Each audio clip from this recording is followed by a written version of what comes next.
All right then, let's start. Very happy having you Gut, here. dann Welcome. beginnen wir.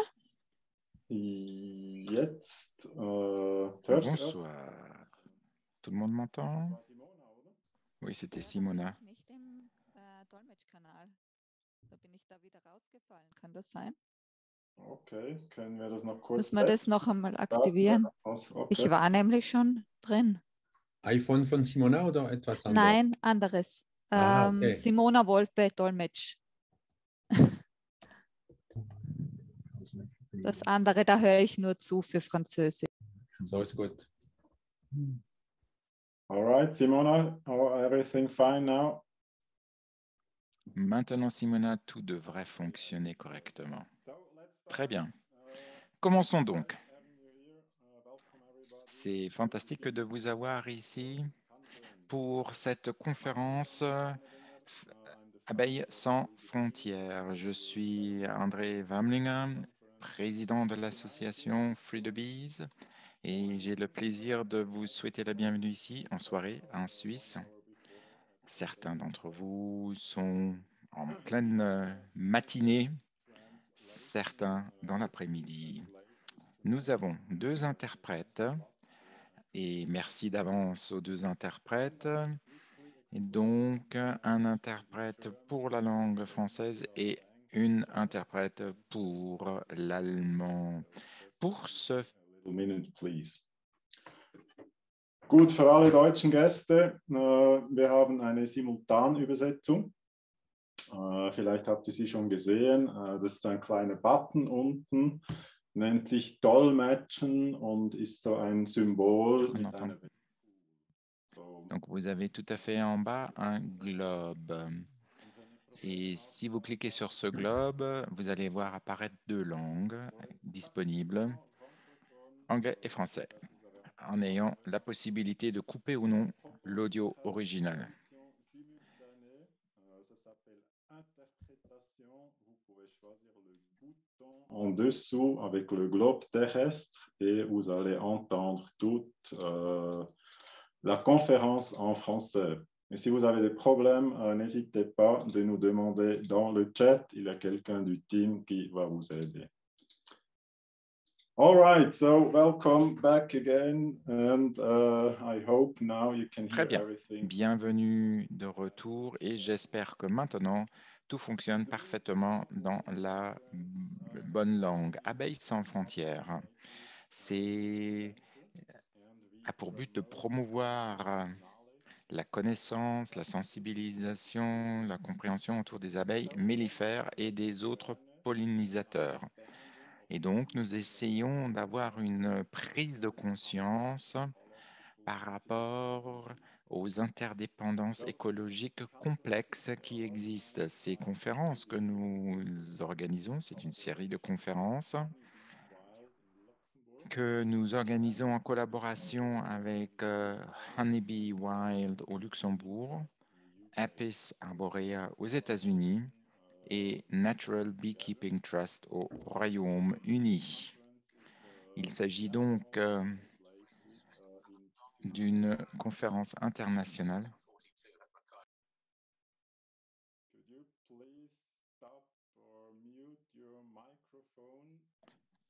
Est-ce que tout le monde peut éteindre son micro qui ne parle pas? Très bien. Et chaque mois, un sujet différent est traité dans le cadre de ces conférences. Donc, n'hésitez pas à consulter notre site web. Nous avons déjà eu 2 conférences. C'est notre 3e. Et il y en aura d'autres dans un avenir proche. Donc, je souhaite un chaleureuse bienvenue à nos 2 intervenants, David Heath et Michael Bush. Quelqu'un a encore son micro allumé. Donc, s'il vous plaît, éteignez vos micros.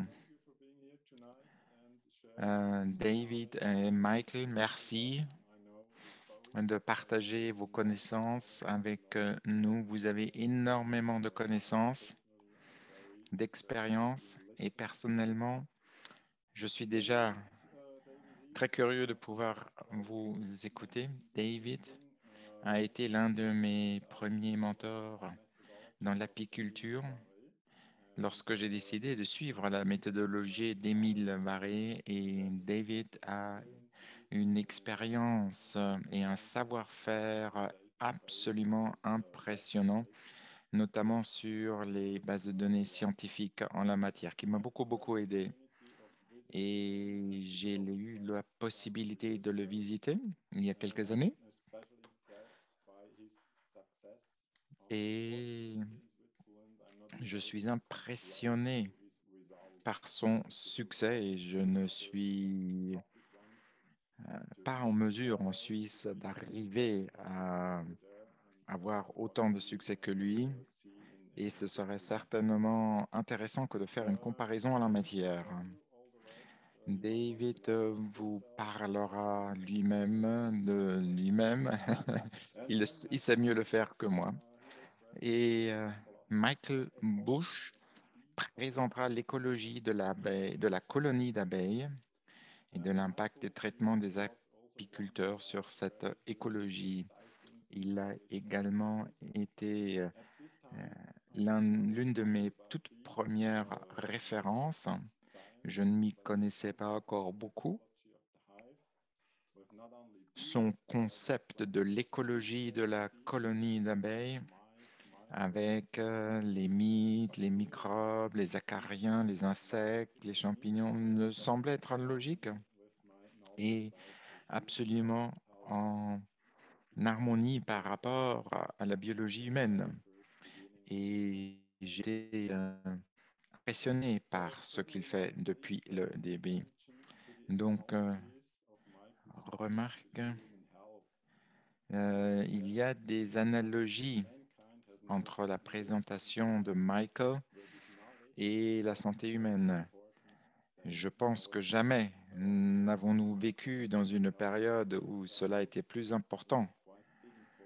Et ce que Michael a à vous dire est vraiment important en la matière. Donc, j'ai le plaisir de donner la parole à David. David, vous avez 45 minutes. Après 45 minutes, il va falloir qu'on s'arrête. Cela pour le bien des interprètes, qu'ils se reposent. Et puis, tout le monde aura 10 minutes de questions. Merci beaucoup, André, de m'avoir invité à cette conférence. Je vais maintenant partager mon écran. Donnez-moi une petite seconde. Est-ce que vous voyez ma présentation? Oui, ça a l'air bien. C'est parfait.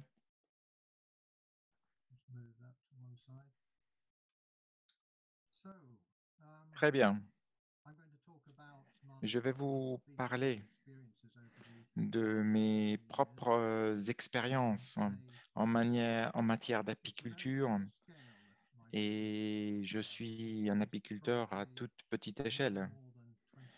Jamais plus que 20 colonies. Et actuellement, j'en ai plutôt une douzaine seulement. Mais j'ai vu au fil des années que cela fonctionne sans appliquer de traitement anti-varroa. Et il y a, pour que cela fonctionne, quelques suggestions. Je vous montrerai comment je le fais et comment vous, lorsque vous appliquez des traitements, vous pouvez peut-être vous en passer et également avoir une voie à succès. Mais il est clair qu'il y a toujours un risque. Lorsque vous traitez et que vous arrêtez de traiter, de manière générale, tout le monde pense « Ah, vous allez perdre les abeilles ». Et je dis toujours aux débutants, lorsqu'ils ont une ou deux colonies, de faire attention. Parce que si vous êtes au début de votre carrière, si vous les perdez, ça vous détruit. Donc, lorsque vous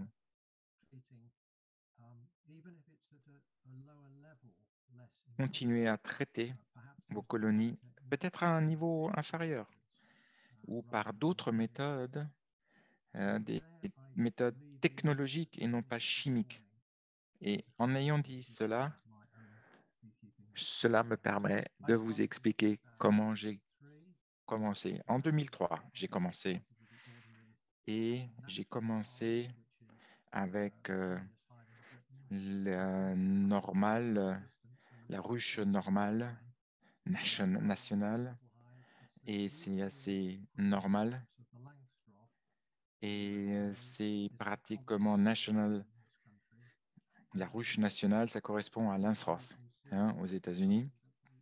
Et vous le voyez en un. Et vous avez 11 cadres. Et c'est quand même assez imposant. J'ai continué pendant un certain nombre d'années et j'ai toujours appliqué les recettes de mon mentor. Et que ce soit le contrôle de l'essaim, le traitement, tout. Après 1 an, 2 ans, j'ai ressenti que cette manière de faire n'était pas naturelle et qu'il me fallait quelque chose de plus naturel. Et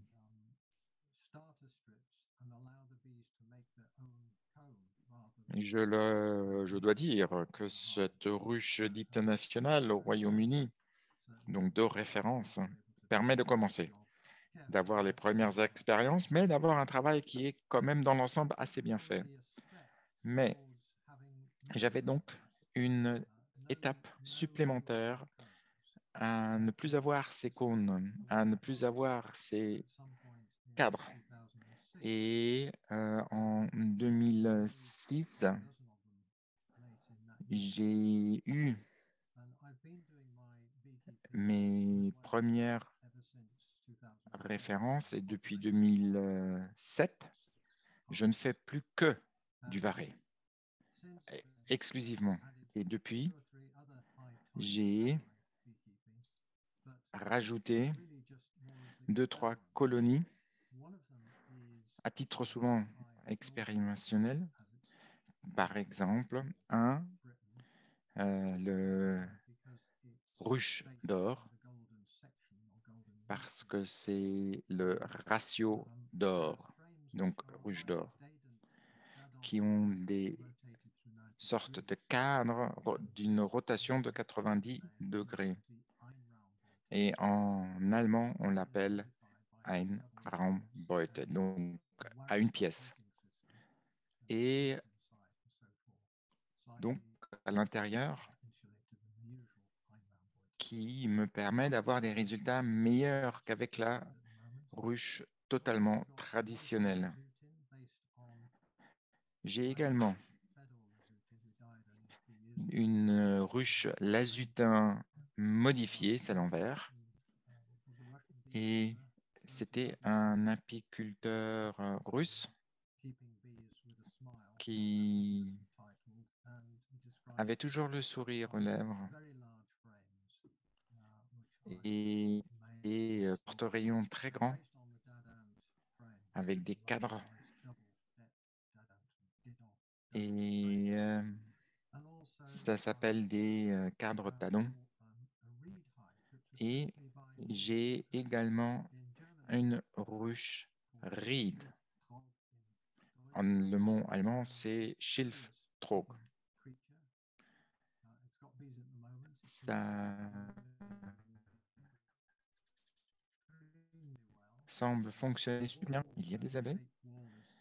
Et vous voyez que le bout, c'est du bois.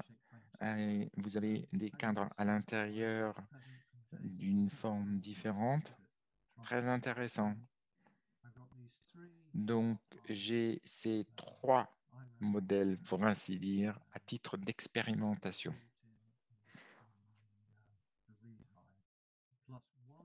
Et bien sûr, une colonie que j'ai gardée dans la ruche nationale,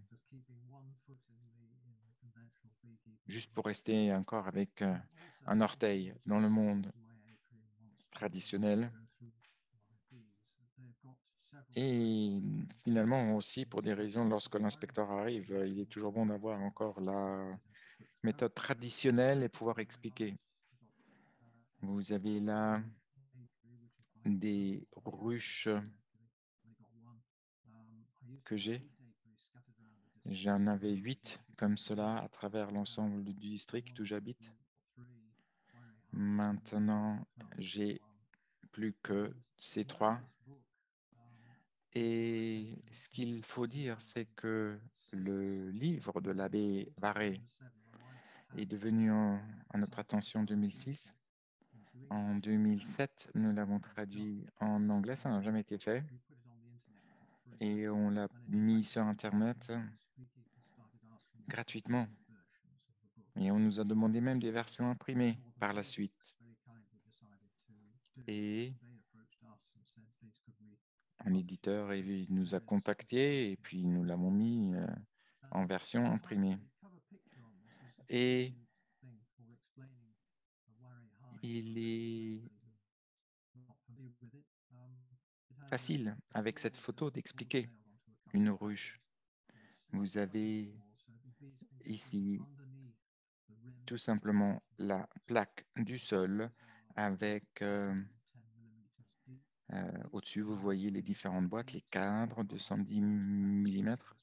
Vous voyez 8 barres sur le dessus et au-dessus du dessus, vous avez de l'étoffe avec ce qu'on appelle le coussin tout en haut. Et cela notamment a des copeaux de bois. D'accord? Et chaque housse ou chaque élément contient ces 9 cadres.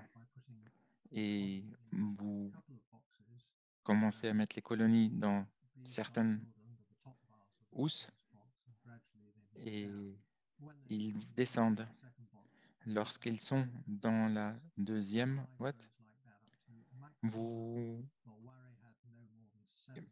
mettez une troisième housse ou un élément en dessous, et ainsi de suite, et ainsi de suite. Et donc, les abeilles descendent au fur et à mesure. 7, c'est le nom maximal de l'abbé Varé. Et je ne sais pas qui est la dame qui travaille sur la ruche. Et vous avez toujours Polo, le chien.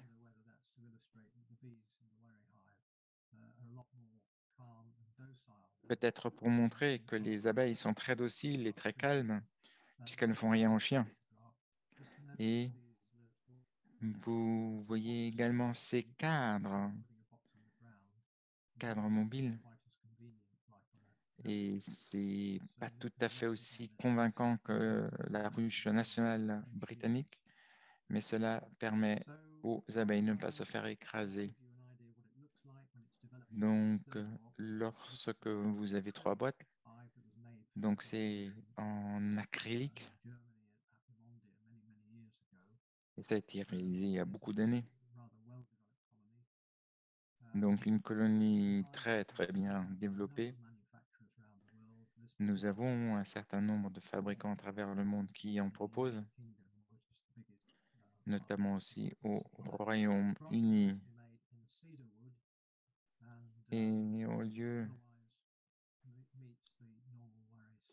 de suivre tout simplement le mouvement, nous avons toujours veillé à ce que la santé des abeilles soit la préoccupation première. Ce que nous avons fait, c'est veiller à ce que mon premier waré, vous voyez les 3 hausse ou 3 éléments du milieu. Et la ruche nationale était beaucoup plus grande. J'ai donc mis une pièce du haut pour pouvoir adapter les 2 éléments supérieurs. Et ce qui s'est passé ici, c'est qu'il y a un essaim qui est allé de national à Voiré, et cela m'a retour national et ça m'a permis de repopuler ma ruche nationale parce qu'elles sont montées et elles sont redescendues. Et cela a fonctionné à merveille. Et tout le reste, j'ai toujours fait de la même manière depuis. Juste une photo de l'équipement utilisé par Voiré, l'abbé Voiré. Là, par exemple, si vous voulez enlever un élément, vous avez besoin de cet outil et bien entendu quelque chose pour mettre le cône dessus. Et à l'arrière, vous voyez là du fil. Ça, c'est du fil à fromage. Et vous pouvez le mettre entre 2 éléments. C'est fil de coupe de fromage. Et on peut aussi utiliser un fil de canne à pêche. Simplement pour vous montrer qu'on peut l'inspecter. Ça, c'est nos inspecteurs et qui l'inspectent avec une lampe de poche parce qu'ils ne peuvent pas le faire autrement.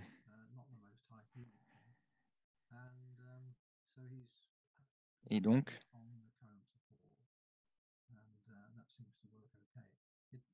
cela semble fonctionner correctement. Lorsque ils se croisent, là, ça devient problématique. Que vous le prépariez avec une barre en T ou autre, vous allez avoir par moment des éléments qui se chevauchent et là, ça devient difficile. Là, vous avez une ruche Voiré et vous voyez la propolis entre les barres. C'est l'étoffe qu'il y a sur le dessus, le tissu à titre d'isolement. Pourquoi je le change? Eh bien, je laisse moi personnellement 2 ans. Je ne fais plus de contrôle de l'essaim. Je inspecte mes colonies tous les 10 jours, à peu près 8, 9, 10. Et je prends des mesures de précaution si cela s'impose. Je laisse essaimer mes colonies maintenant. Mais comme j'ai des intervalles de 10 jours, j'arrive à avoir des essaims qui viennent de n'importe où. Donc là, vous voyez à l'arrière de la maison avec des abeilles qui veillent sur les entrées. Et pas vraiment de plaintes, même pas dans le voisinage.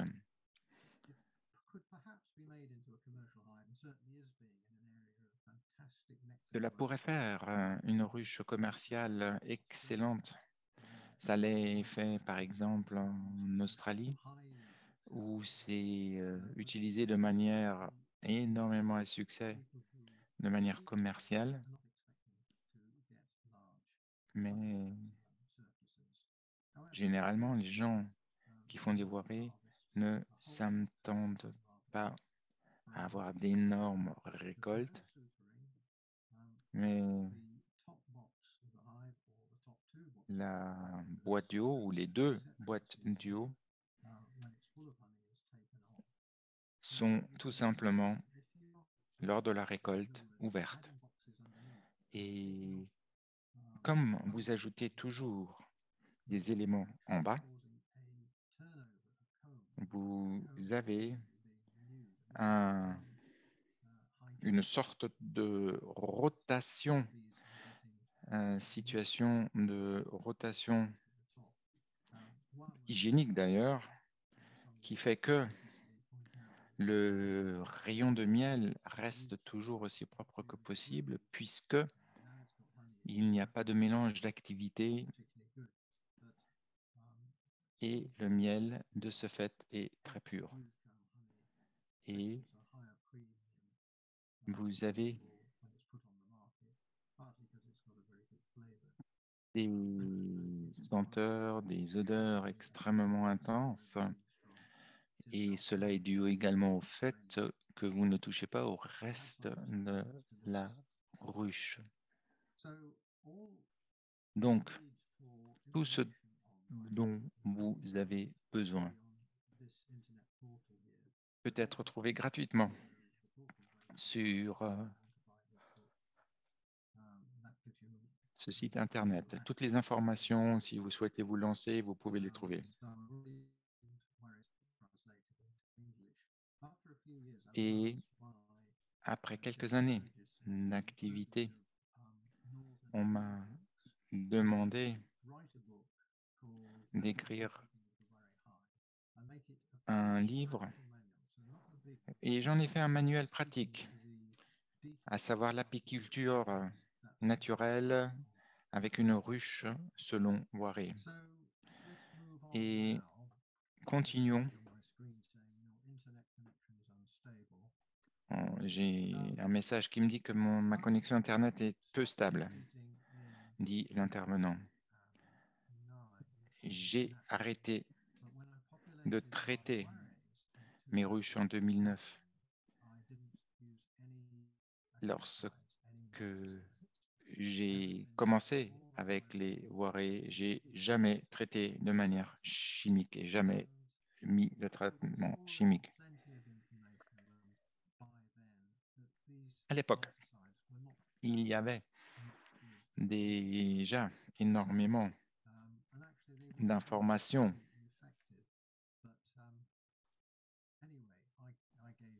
sur les effets des produits chimiques.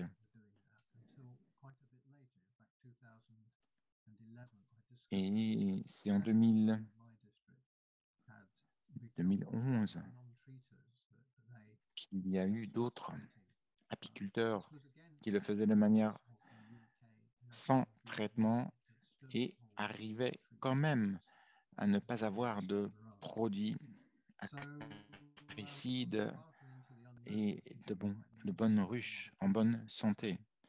Donc, alors que je m'étais lancé dans l'inconnu, il s'est avéré par la suite que d'autres avaient emprunté la même voie que moi. Et sans vouloir entrer dans les détails, vous trouverez tout cela également dans la présentation de Michael Bush qui vient après moi. Moi, j'aimerais simplement vous mentionner un livre ou les deux livres et c'est justement un document de Raquel Ward qui parle des changements protéoniques. Donc, on a beaucoup d'informations qui nous disent que traiter les abeilles contre le varroa n'est pas bon pour les abeilles. Voilà.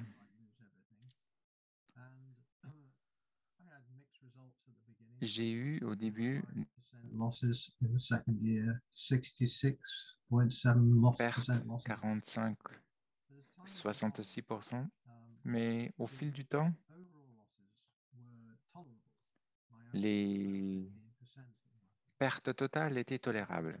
En moyenne, j'étais où je suis à 14,7%. Et donc, on peut dire que mon expérience a fonctionné. Et j'ai entendu les histoires des États-Unis. Et sachant qu'au Royaume-Uni, c'était encore moins connu. Et mis à part mon résultat de l'association des apiculteurs du Royaume-Uni, et vous le voyez à droite, la dernière colonne. Et au début, la majorité des apiculteurs sont des apiculteurs qui traitent.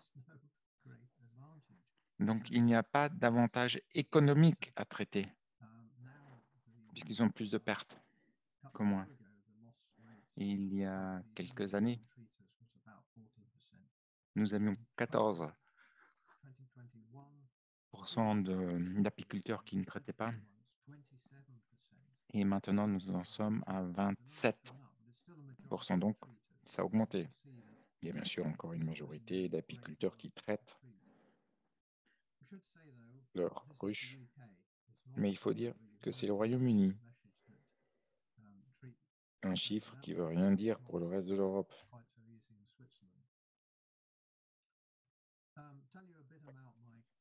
J'ai maintenant quelques points d'histoire. Voici par colonie le nombre de ruches.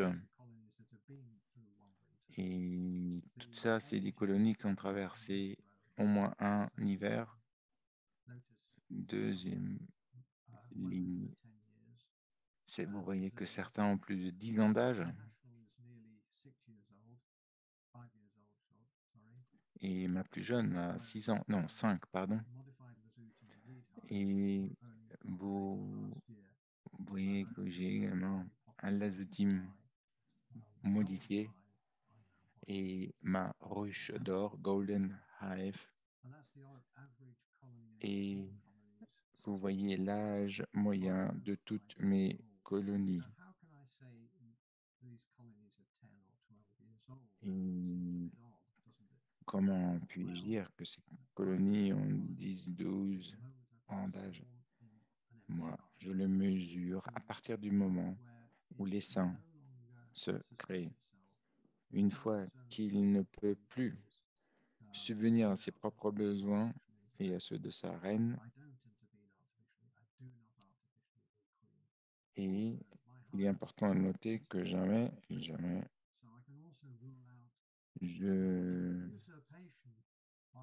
n'applique de médicaments. Et nous n'avons pas été jusqu'à présent surpris par des activités impromptues. Vous voyez là l'âge moyen.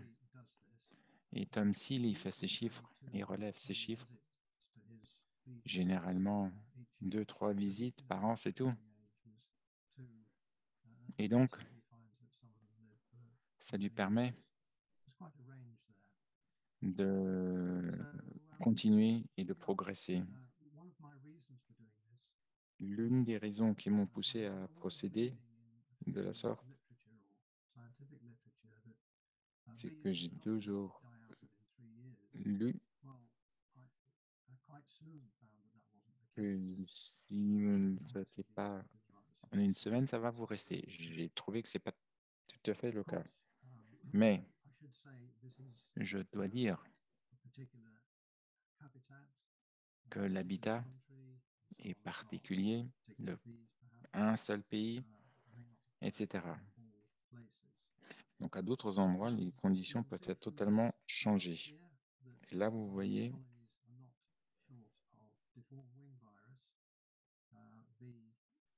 que les colonies ont été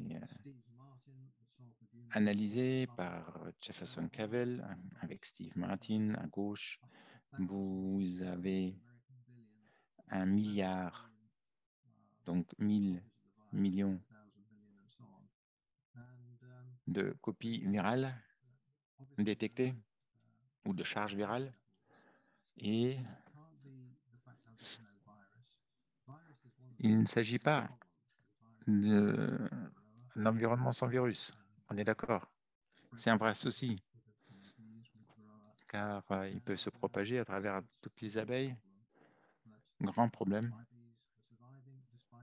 que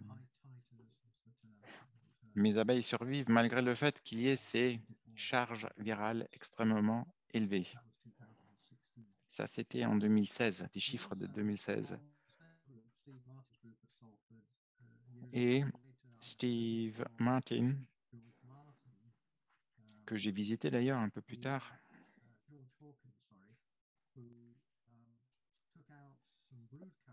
qui a pris des combes afin d'étudier quelques paramètres, y compris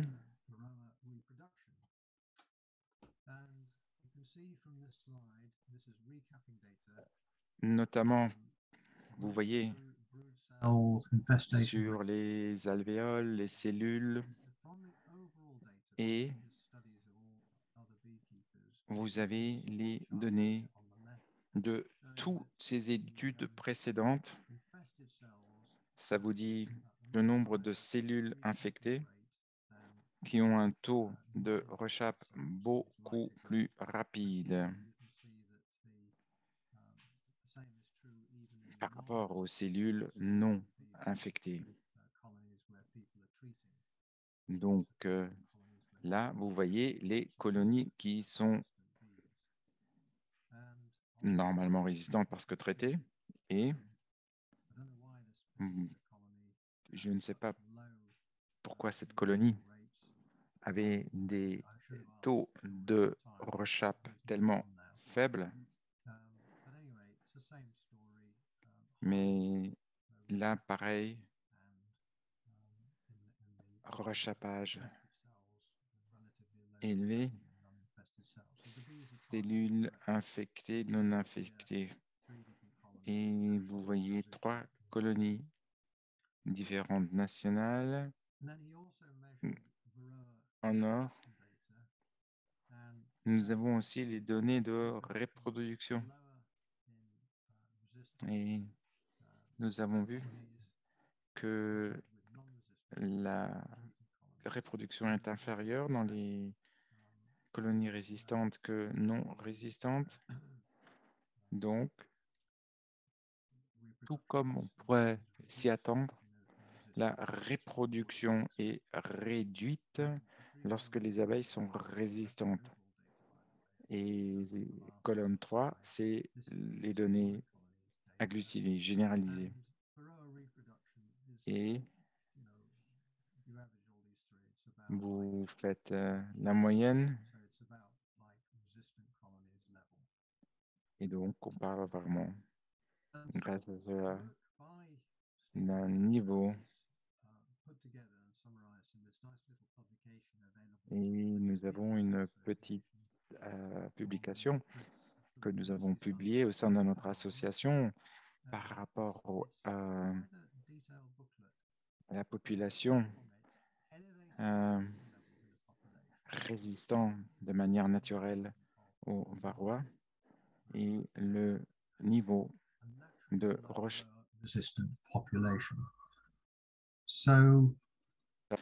pour le NVR, donc la résistance naturellement résistant au varroa. Et vous avez des méthodes de test assez détaillées qui sont décrites. C'est une technologie qui permet notamment aussi de veiller un tout petit peu à la reproduction et notamment avec les analyses microscopiques effectuées. Et en entrant dans les détails, vous commencez à bien comprendre. Pendant mon expérience de non-traitement, je me suis toujours posé la question, est-ce que mes abeilles se porteraient mieux que la moyenne nationale? Et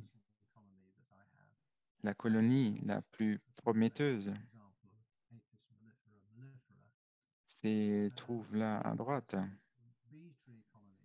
Vous avez une colonie tout à fait naturelle, pas parfaite, mais vous voyez là, il serait préférable d'avoir une analyse de l'ADN de manière à avoir tous les détails, qu'on sache s'il s'agit de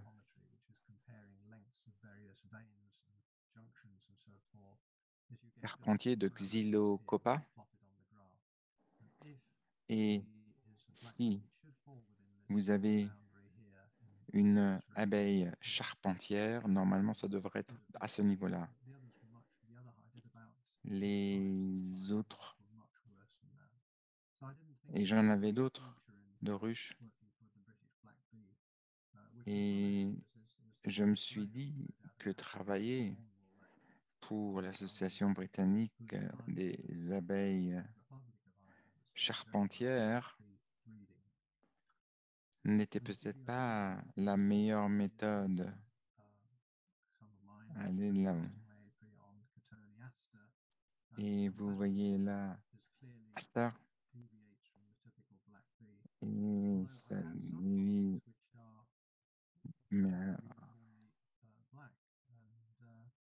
des abeilles noires de manière uniforme.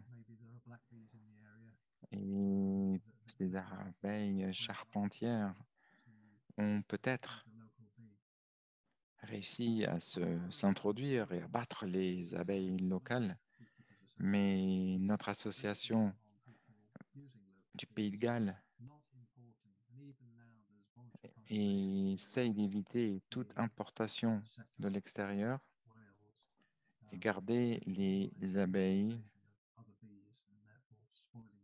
autant que possible à éviter un certain type d'environnement. Et en Belgique, il y a eu des études sur l'ADN et qui montrent que le pourcentage est assez élevé de Xylopa. Je vous ai dit tout à l'heure que certains autres apiculteurs ont également arrêté le traitement, chose que je ne savais pas au début, mais il y en avait vraiment un certain nombre. Et nous avons chassé les chiffres et nous avons un certain nombre de colonies non traitées. Et vous voyez que le pourcentage de perte pour les colonies traitées est de 19% et pour les non traitées de 13%. Chiffre extrêmement représentatif puisque nous avons 2 fois plus de colonies qui sont entrées en lice. Je ne pense pas que la différence est significative, mais un statisticien qui a lu cette étude a fait une analyse statistique et que la perte dans les colonies traitées était statistiquement et scientifiquement prouvée plus élevée. Et même s'ils ont eu de la chance de n'avoir que 19%, j'ai demandé à Clive, est-ce que d'autres sont sans traitement? Oui. Et qui peut-être, dans leur environnement,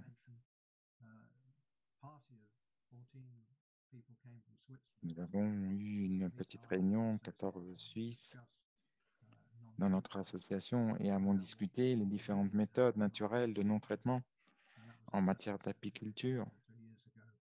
C'est quelque chose qui s'est tenu il y a plus de 2 ans. Fort agréable. D'accord. Il y a certaines personnes en Allemagne qui ne veulent pas se faire vacciner. Nous avons des petites colonies chez nous. Nous avons surtout des prés. Nous avons, contrairement à des collègues qui, eux, traitent, sont très souvent à côté de champs. Et nous avons une perte d'hiver ou hivernale. Leurs pertes sont comparables avec celles de l'association britannique qui, je vous le rappelle, utilise des méthodes et un emploi traditionnel. Et finalement, en sachant aussi qu'il y a 65 pré-traitements et il n'y a que 2 pertes. Et pourquoi ces chiffres? 7%? Ils doivent utiliser des moyens techniques.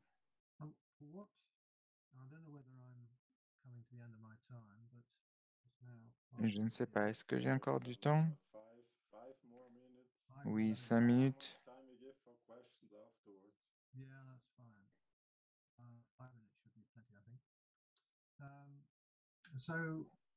Très bien. Vous pouvez maintenant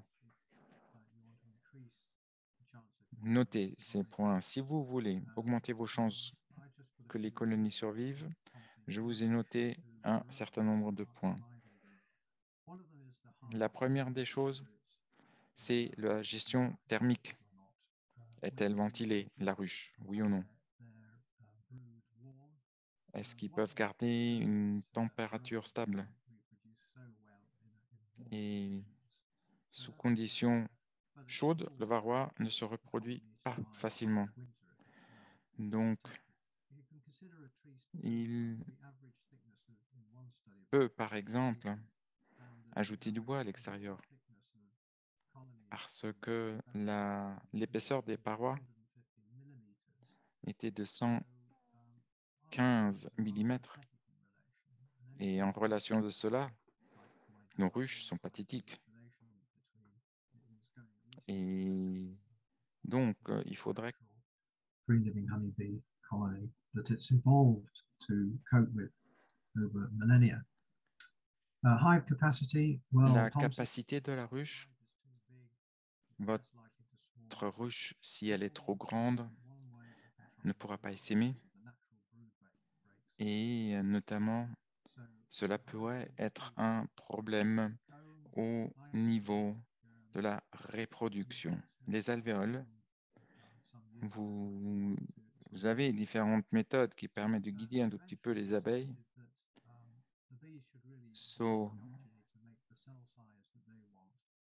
Elles ont dit non, on va changer et modifier la taille des cellules. Je ne l'ai pas fait de manière à avoir quelque chose qui puisse ressembler à du succès. Des abeilles locales. Une grande étude a été faite à ce sujet et que par des scientifiques qui ont montré que les colonies avec une abeille locale avaient plus de chances de survivre. Et nous, au sein de notre association, soutenons cela. Essaimage, ce n'est pas toujours possible, surtout en zone urbaine, périurbaine. Ça marche pour moi, car tout ce que je ne produis pas moi-même au niveau des colonies, je peux le donner à d'autres. Je peux même avoir une réduction nette au niveau des déplacements pour les abeilles. Permettre une reproduction naturelle des reines. Un groupe chinois a montré que l'élevage par la larve ou à partir de la larve la plus jeune est beaucoup moins performante que si elle n'a pu déjà se reproduire une fois et que de fait les éléments extérieurs viennent d'autre part. La polyandrie, par exemple, permet un élevage et avoir une densité, notamment de la colonie. Et ça, c'est peut-être quelque chose qui fait qu'en Suisse, ça ne marche pas. Parce que nous avons énormément de différences dans colonies, ce qui peut reconstituer un changement. Vous avez le propolis, vous avez notamment un écran de protection que vous pouvez mettre et vous avez même des protections déjà appliquées sur la paroi intérieure. Le miel, pourquoi ne pas minimiser les interférences? Vous voyez là, Michael va vous parler beaucoup plus en détail de ces aspects. Le miel a tout ça. Et le sucre n'a que des hydrates de carbone. Cela, et je dois dire que ma pratique de l'apiculture, alors bien que je n'ai pas traité depuis 2007, je vérifie de manière à voir à quel point l'hibernation a bien fonctionné ou est un échec.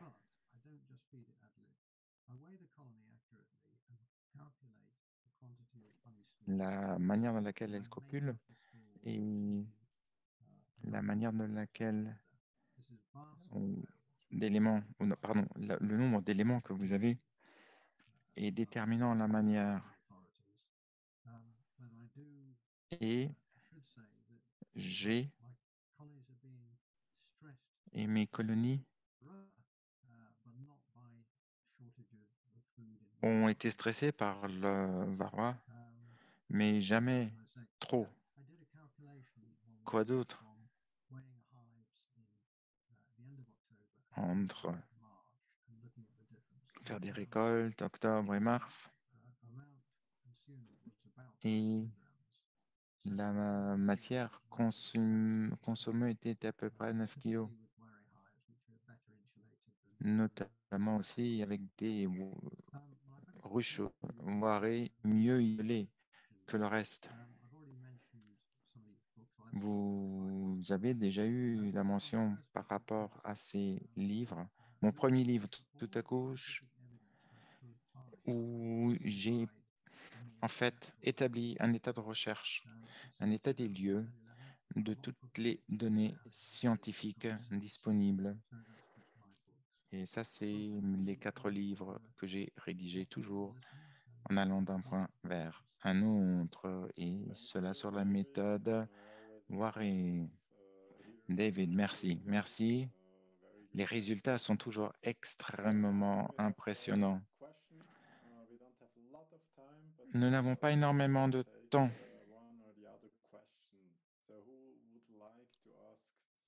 Qui veut poser une question à David? Vous pouvez soit le faire de manière orale ou alors vous cliquez sous réaction et là, levez la main. Pas de questions?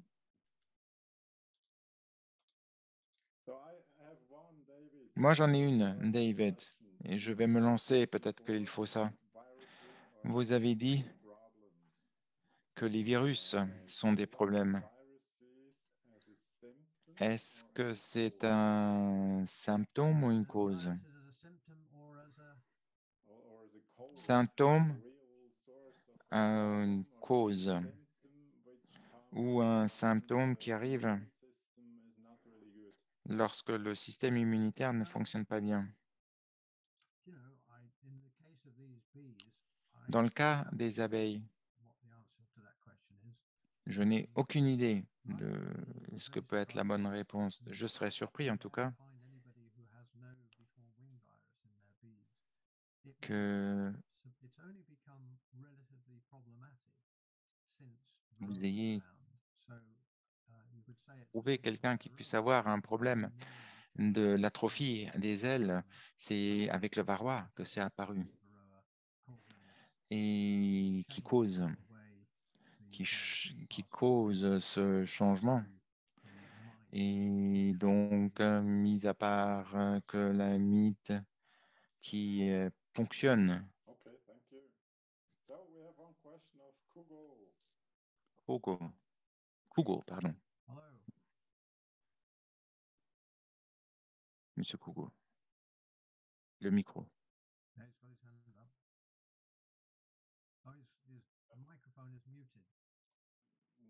Le micro n'est pas enclenché. Pardon. Je voudrais savoir si vous avez expérimenté et ce que vous pensez des planchers complètement grillagés. Ah, you're asking about mesh floors. I used to have mesh floors on. Je les ai utilisés dans mes ruches nationales et je l'ai encore sur un national. Mais j'ai lu un document par M. Chaplin, un Canadien, qui dit qu'il pourrait encourager le varroa parce que ça crée des conditions plus fraîches dans la ruche. So I don't use mesh floors on my warrays, but mais ayant dit cela, je les utilise sur 2 warrays parce que je fais une expérience pour une femme tchèque qui pense que les mythes de varroa dans des colonies résistantes sont plus petites en taille. Et elle m'a demandé de lui envoyer des exemples, des échantillons. Pour pouvoir lui envoyer des échantillons, il me fallait cela. Et j'ai notamment des capteurs de température qui collectent les températures toutes les 10 minutes pour voir s'il y a une corrélation entre la taille et la température. Mais normalement, je n'utilise plus du tout ce type de sol parce que je ne pense pas que c'est un avantage quelconque. Et c'est un problème. Vous avez les gouttelettes et les abeilles ne peuvent pas nettoyer en dessous lorsque les gouttelettes tombent. Très bien. Dernière question avant de faire une petite pause. André, le virus de l'atrophie des ailes. J'ai envoyé des exemples à Jessica et j'avais 95% d'ailes, mais il n'y avait pas de forme physique. Et on a donc vu qu'il y avait 3 types de virus, alpha, bêta et Charlie. La majorité était bêta, qui était bénin, ce qui était en train de s'imposer par rapport au virus plus sérieux. Tout ce que je vois, moi, c'est est-ce qu'ils ont des ailes déformées ou alors de la varroa, et j'en vois que très peu.